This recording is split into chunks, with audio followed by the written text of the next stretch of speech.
In the last few years, the idea of a grounded Batman has become pretty divisive among fans, even though there are only a handful of stories that truly depict Batman in a realistic setting. Some people feel the concept has overstayed its welcome and think it's time to move on. While I get where the frustration comes from, there's one point I don't agree with: this growing belief that all realistic versions of Batman are basically the same.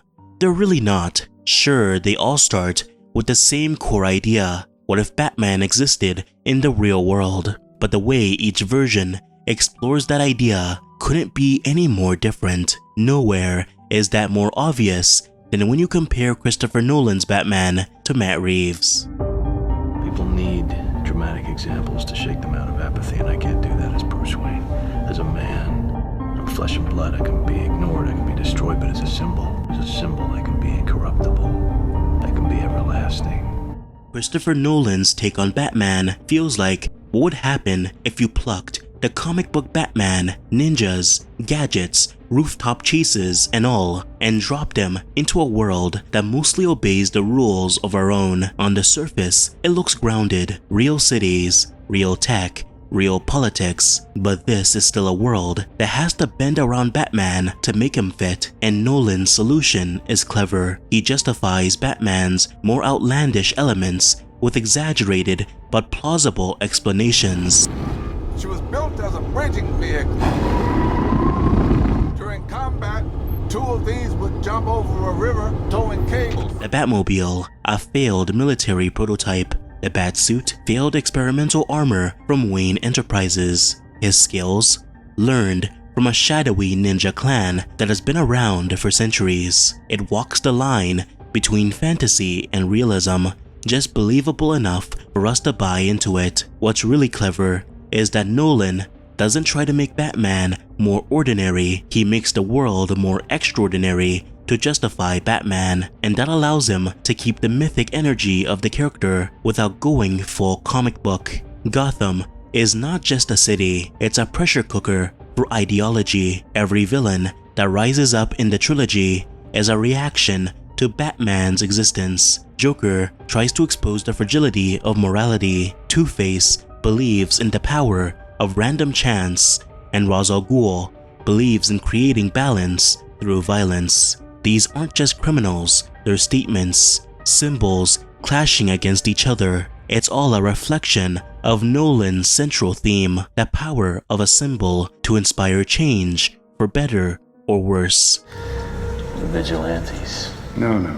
The vigilante is just a man lost in the scramble for his own gratification. He can be destroyed or locked up. Nolan's Batman is almost godlike in his effect on the city. In the span of a year, he topples the mob, terrifies criminals into hiding, and becomes the most important figure in Gotham's moral evolution. Let me jump in here. If you look at the numbers, let me jump in here, folks.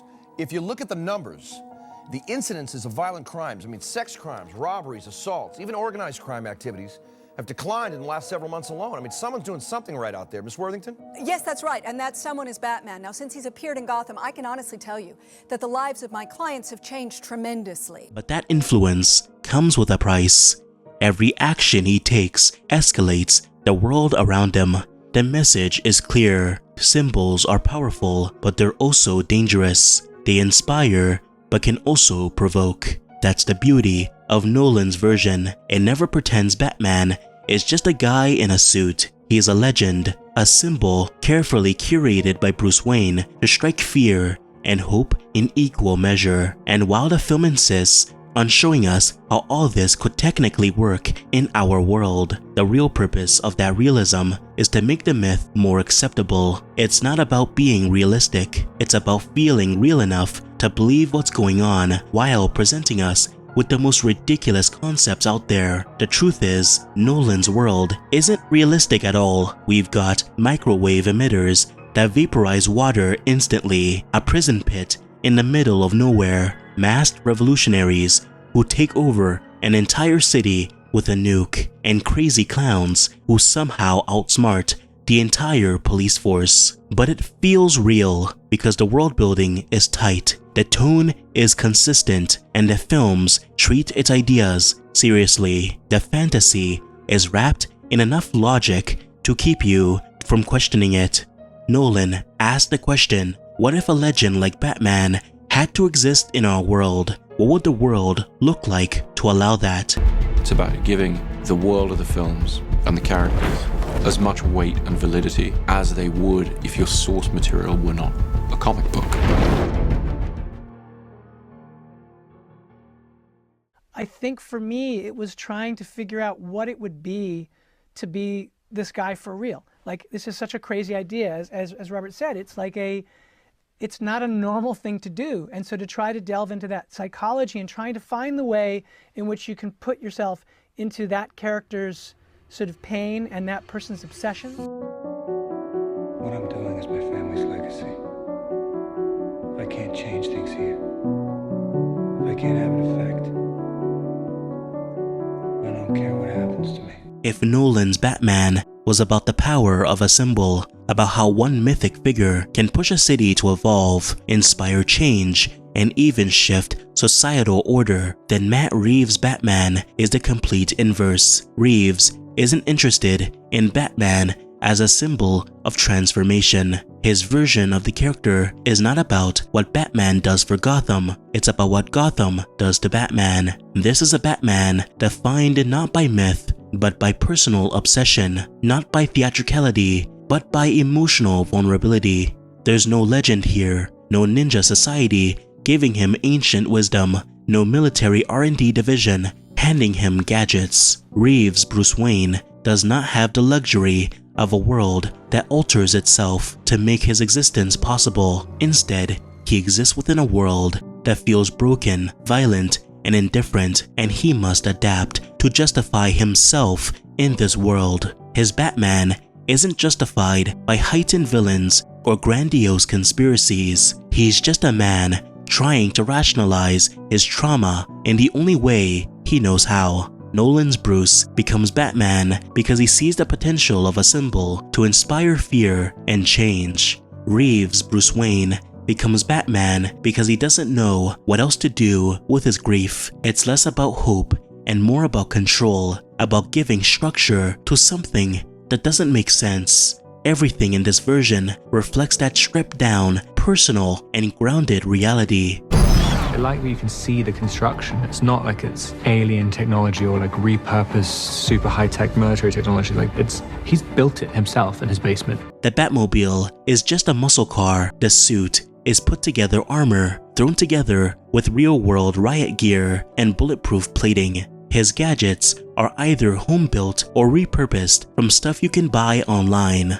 He can't even glide because Reeves felt it was too out there. Trying to find the way in which you take all these fantasy sort of aspects of the story and find the real world sort of connection to it so that we could find, for us, what we were trying to do every day was to, okay, what if this was real? Every part of Reeves' Batman has an extremely realistic and grounded logic to it, even more so than Nolan's version. And all that realism feeds into a much more honest, depressing truth. This Batman does not actually make anything better. He's been operating for a year, and what has changed? Crime hasn't stopped. Corruption hasn't budged. Gotham feels even more chaotic. Unlike Nolan's version, who almost single-handedly took down organized crime, Reeves' Batman is stuck in an endless loop. That is the darkest twist in the Batman. His presence doesn't actually discourage violence. It shifts its shape.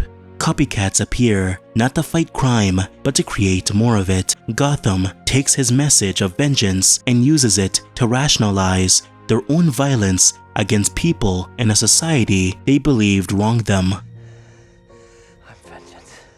This is not a symbol of change. It's a man feeding into the very cycle he thinks he's stopping. Reeves' world is more in tune with real-life social theory. You can trace the failures of Batman's influence directly through something like the broken window theory, the idea that visible signs of urban decay, like broken windows or graffiti, encourage more crime and disorder. Gotham, in Reeves' film, is full of broken windows. It's a city where neglect, corruption, and institutional failures are the norm. The signs of the failures of the system are all over the city, and when someone like Batman shows up, violent, unaccountable, masked, it doesn't fix the problem, it just becomes another symptom. A lawless vigilante, no matter how well-intentioned, is a sign that the system has collapsed. That's the real power of Reeves' take. Honesty. There is no fantasy that one man can clean up a city, no illusion that punching criminals makes the system better. He's not Gotham's hope, he's its warning of what it will become. The realistic elements of the Batman don't undermine the mythic qualities of the character, they actually enhance them. It's because the world feels grounded and because his mission seems inherently futile that makes Batman's journey so emotionally powerful. In this film, he's not the seasoned master of combat or deduction. Instead, he struggles, he makes mistakes, but that's exactly what makes his achievements stand out. Batman's vulnerability, the way he fights, his human limitations, makes his acts of willpower, strength, and intelligence feel extraordinary. In a world that mirrors our own, his perseverance and ability to survive the most dangerous situations feels superhuman. We can sense just how difficult and meaningful these feats are. This is a man with the odds stacked against him, but keeps moving forward despite them.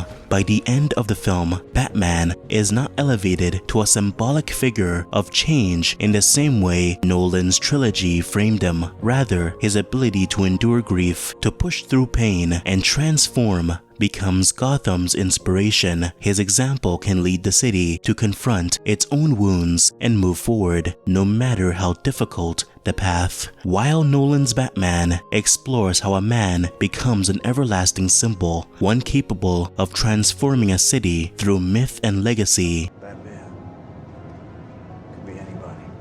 That was the point. The Batman instead focuses on a more personal truth, how a broken man confronts his inner darkness, rejects the path of vengeance, and chooses to lead by example. And through that, he inspires others to heal and change as well. He has to pay! You don't have to pay with him. You paid enough.